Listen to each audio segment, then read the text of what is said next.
Good morning student. आज हम class 9 का chapter number 1 matter in our surrounding को डिस्कस कर रहे हैं और आज का जो सब टॉपिक डिस्कशन है वो है हमारा स्टेट ऑफ मैटर।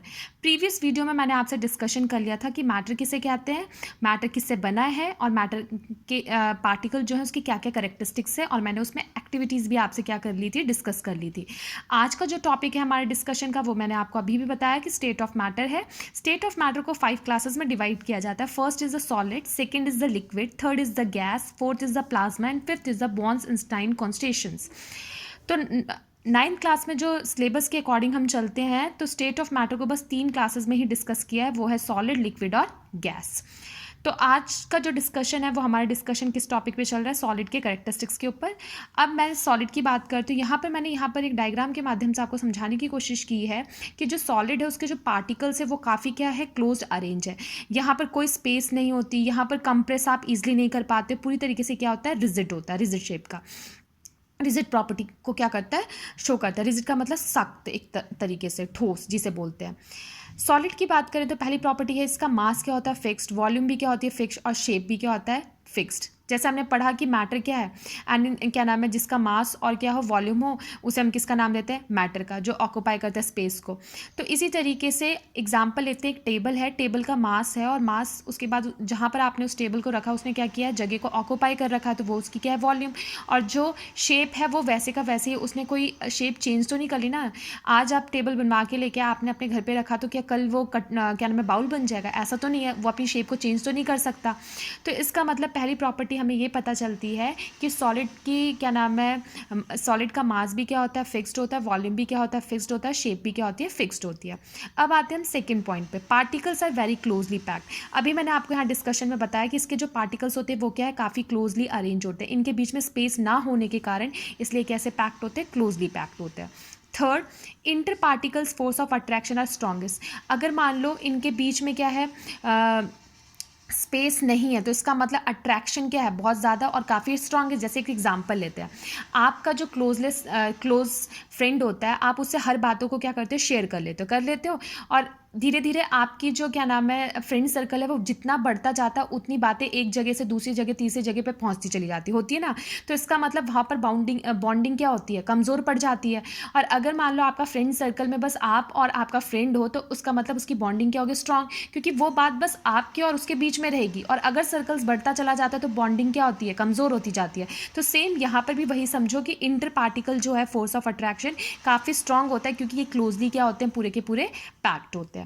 नेक्स्ट, इनकम्प्रेसिबिलिटीज। अब आपको पता है कि एक वर्ड मैंने अभी बताया, रिजिड। ये कौन सी प्रॉपर्टी शो करता है, रिजिड। मैं डिस्कस भी करूंगी बाद में। रिजिड का मतलब तो क्या नाम है, सख्त। अब वो सख्त इसलिए है नॉर्मली क्योंकि उसके बीच में इंटरमॉलिक्यूलर फोर्स के बीच में ज़्यादा से ज़्यादा स्पेस तो है ही नहीं। जब स्पेस नहीं है, वो अट्रैक्शन काफ़ी ज़्यादा, तो उसे तोड़ने में भी काफ़ी क्या होगा, एनर्जी की रिक्वायरमेंट होगी। तो इसका मतलब हम उसे कंप्रेस नहीं कर सकते। Next is height. इसकी डेंसिटी भी क्या होती है, ज़्यादा, और डेंसिटी का मतलब है मास अपॉन में volume. And do not diffuse, और ये डिफ्यूज़ नहीं होते क्योंकि पार्टिकल्स ही, आपको मैंने पहले ही बताया, पार्टिकल्स का मूवमेंट ही नहीं हो पाएगा क्योंकि उनके बीच में स्पेस नहीं है, तो वो डिफ्यूज़न प्रोसेस तो शो करेगा ही नहीं करेगा। क्योंकि जब हमने पार्टिकल्स, करेक्टरिस्टिक्स ऑफ पार्टिकल्स के डिस्कशन किया था तो वहाँ एक वर्ड आता है डिफ्यूज़न। तो मैंने आपको बताया था ना, इंटरमिक्सिंग ऑफ पार्टिकल्स। तो उसका मूवमेंट हमेशा कौन से स्टेट में सबसे ज़्यादा होता है, गैस में, फिर किसके बाद लिक्विड, और सबसे कम किस में होता है, सॉलिड में। यही पढ़ा था। तो अब आपको रीज़न पता चल गया कि सॉलिड में क्यों, क्योंकि जो पार्टिकल्स होते हैं वो काफ़ी क्लोजली होते हैं। उसके बाद इंटर फोर्स ऑफ अट्रैक्शन क्या होती है, काफ़ी क्या नाम है, ज़्यादा होते हैं, वो कंप्रेस नहीं हो पाते, जिसके कारण वो डिफ्यूज़ नहीं हो पाते। नेक्स्ट आपको वर्ड बता दिया कि नेक्स्ट प्रॉपर्टी क्या शो करता है, रिजिड। रिजिड का मतलब क्या होता है, सख्त, और क्या कह सकते हो आप, कठोर। अब इसमें सॉलिड ही पार्ट्स में से 2 रीजनिंग क्वेश्चंस बनते हैं। आप पढ़ोगे भी बुक्स में तो भी आपको ये रीजनिंग क्वेश्चंस मिल जाएंगे। आप ये बोलोगे कि मैम रबर तो है वो सॉलिड है, पर वो अपनी शेप को चेंज कैसे कर सकता है। अभी आपने हमें प्रॉपर्टी ये पढ़ाई कि जो क्या नाम है सॉलिड होते हैं उसकी फिक्स शेप होती है, फिक्स वॉल्यूम होती है और फिक्स क्या होती है, मास होती है। तो रबर क्यों अपनी चेंज को शेप कर लेता है? तो रबर चेंज इसलिए कर देता है, yes, rubber band change shape because pressure is applied, क्योंकि वहाँ पर क्या अप्लाई हो रहा है, प्रेशर अप्लाई हो रहा है, प्रेशर अप्लाई हो रहा है, तो which makes to change the shape. अगर प्रेशर अप्लाई होगा तो इसका मतलब वो अपनी शेप को क्या कर सकता है, चेंज कर सकता है, और जब प्रेशर आप वहाँ से रिमूव कर दोगे तो वो अपने ओरिजिनल शेप पे दोबारा आ सकता है। इसलिए रबर बैंड क्या है, सॉलिड होने के कारण भी वो क्या करता है, अपनी शेप को चेंज कर सकता है। किसके वजह से? प्रेशर के वजह से। नेक्स्ट एक और क्वेश्चन बनता है बेटा, स्पॉन्ज इज सॉलिड। स्पॉन्ज आपने देखा होगा, स्पॉन्ज भी क्या है, सॉलिड, बट वो भी आप कंप्रेस कर सकते हो। अभी आपने सॉलिड में पढ़ा कि क्या नाम है, सॉलिड जो होते हैं वो कंप्रेस नहीं हो पाते, यही पढ़ा ना।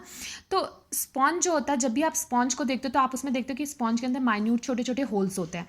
तो वो जो छोटे छोटे होल्स होते हैं उसके अंदर क्या होता है, एयर ट्रैप्ड होती है। क्या होती है? एयर उसके अंदर ट्रैप्ड होती है। जैसे ही आप उसे प्रेस करते हो तो कंप्रेस करते हो या मतलब उसे दबाते हो तो वो क्या होता है, एयर क्या होती है, बाहर निकल जाती है, और जब एयर बाहर निकल जाती है तो वो ईजिली क्या हो सकता है, कंप्रेस्ड हो सकता है। तो इसलिए स्पॉन्ज क्या हो सकता है, कंप्रेस्ड हो सकता है वो सॉलिड होने के बावजूद। तो ये दो रीजनिंग क्वेश्चन आपके सॉलिड स्टेट से बनते हैं, तो इसलिए मैंने आपको लिख भी दिया है और आपको नोट्स प्रोवाइड कर दूंगी। तो आपका पहले ये काम है कि मैं जो बोल रही हूँ उसे प्रॉपर तरीके से सुनना कि इसमें मेन सबसे इंपॉर्टेंट चीज़ है क्या। जैसे मैंने अभी आपको बोला कि सॉलिड में क्यों है, तो आप यहाँ बताओगे सॉलिड में होल्स होते हैं जिसकी वजह से एयर उसके अंदर क्या होती है, ट्रैप्ड हो जाती है, और ट्रैप्ड हो जाती है जब आप उसे प्रेस करते हो तो एयर क्या होती है, एक्सपेल्ड, मतलब बाहर निकल जाती है, जिसके वजह से अब वो बाहर निकल गई तो वहाँ पर मूवमेंट के लिए मिल जाएगा पार्टिकल्स को जगह, और वो ईजिली क्या हो सकता है, कंप्रेस हो सकता है। तो ये हमारा कौन सा टॉपिक कंप्लीट हुआ, सॉलिड। अब नेक्स्ट स्टेट ऑफ मैटर पे आते हैं जिसका नाम क्या है, लिक्विड।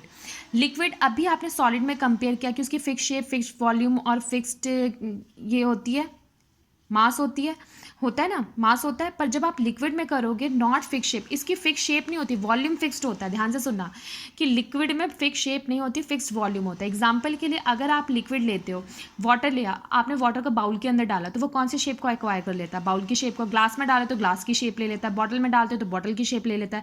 तो इसका मतलब उसकी कोई शेप नहीं है, पर उसका वॉल्यूम हमेशा क्या होगा, फिक्स होगा। अगर आप कंपेयर करते हो सॉलिड के कंपैरिजन में लिक्विड को, तो आप देखो कि लिक्विड के अंदर जो पार्टिकल्स होते हैं वो थोड़ा क्या होते हैं, दूर दूर होते हैं। तो इनके बीच में स्पेस है, तो स्पेस है तो इसका मतलब आप कंप्रेस कर सकते हो एज कंपेयर टू लिक्विड, कर सकते हो। डेंसिटी क्या है इसकी, कम है, किसके कंपैरिजन में, सॉलिड के कंपैरिजन में। डिफ्यूजन रेट क्या है, ज़्यादा है, किसके कंपैरिजन में, एक तरीके से सॉलिड के कंपैरिजन में। इंटरमॉलिकुलर अट्रैक्शन क्या होंगी, वीक होंगी। क्यों होंगी, क्योंकि पार्टिकल्स क्या है, दूर दूर। तो सिंपली आप बहुत ईजिली क्या कर सकते हो, तीनों चीज़ को डिफ्रेंशिएट कर सकते हो। अगर आपको एक याद हो गया तो दूसरा आप ईजिली क्या कर सकते हो, बता सकते हो। अब उसमें आपने एक नेचर पढ़ा, रिजिडिटी, इसमें कौन सा वर्ड आप यूज़ करोगे, फ्लूइडिटी। फ्लूइडिटी का मतलब होता है बहाव, क्या होता है, बहाव। तो अब जब मैं लिक्विड का डिस्कशन करूँ तो आपको फर्स्ट पॉइंट तो समझ में आ गया कि उसकी शेप तो फिक्स्ड होती नहीं है, क्योंकि आप जिस कंटेनर में डालोगे वो उसी कंटेनर की शेप को क्या करता है, ऑक्यूपाई कर लेता है। Second point, inter particle distance are large.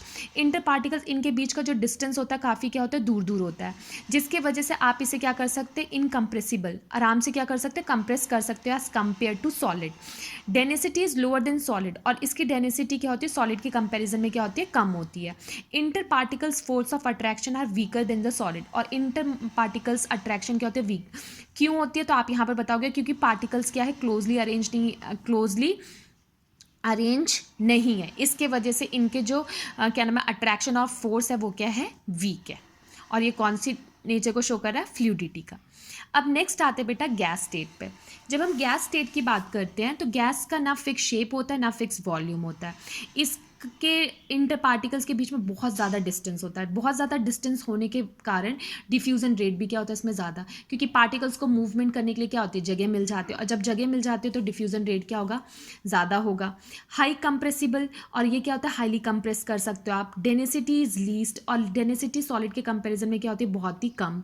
Inter particle force of attraction are weak, और इंटर पार्टिकल्स क्या होता है, बहुत ही weak. Particles are free to move about, और पार्टिकल्स इसमें क्या होते हैं, काफ़ी दूर दूर होते हैं, जिसकी वजह से ईजिली क्या हो सकते हैं, जा सकते हैं। जैसे मैं एक एग्जांपल बताती हूँ, सीएनजी एंड एलपीजी को आप ले लो। CNG एंड LPG, आपको पता है ये लिक्विफाइड पेट्रोलियम, जब सिलेंडर में हम डालते हैं तो हम प्रेशर लगा के क्या करते हैं, डालते हैं ना गैस स्टेट को, तभी तो वो प्रेशर, अगर प्रेशर ज़्यादा होगा तभी तो गैस एंटर होगा उसमें, और प्रेशर अगर आप कम लगाओगे तो क्या सिलेंडर ज़्यादा भरेगा, नहीं भरेगा। तो ये सब चीज़ें, ये किसके एग्जाम्पल आ जाता है, आपके गैस स्टेट के अंदर। तो होप करती हूँ कि इन तीनों स्टेट ऑफ मैटर आपको क्लियर हो गया होगा, तीनों का डिफरेंस, कि सॉलिड में क्या डिफरेंस है, लिक्विड में क्या डिफरेंस और है, गैस में क्या डिफरेंस है। Thank you for watching this video.